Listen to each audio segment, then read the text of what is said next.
मोनसे गोजोनथाव खौरां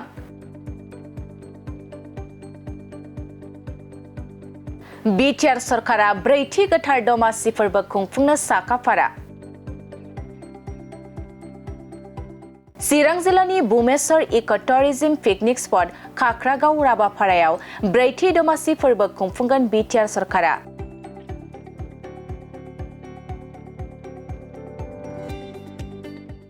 जानुवारि दाननि फैगौ 19 आरो 20 खालारखालि साननैनि मेहेरगोनां हाबाफारिजों ब्रैथि गोथार मागो दमासि फोरबो खुंफुंनो साखाफारा बिटिआर सरकारा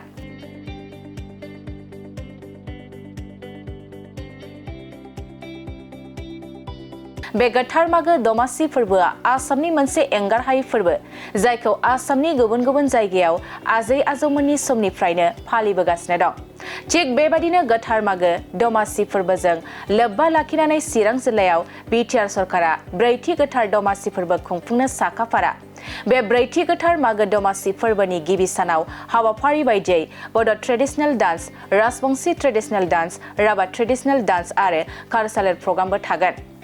आरो नैथि सानाव हौवासा आरो हिन्जावसानि hill trekking, ethnic food cooking competition, various traditional dance, हौवासा आरो हिन्जावसानि tug of war, banana tree climbing एबा थालिर बिफां गाखोनाय आरो सिंगल ट्रेडिशनेल डान्स कम्पिटिशन हाबाफारि लानाय जादों।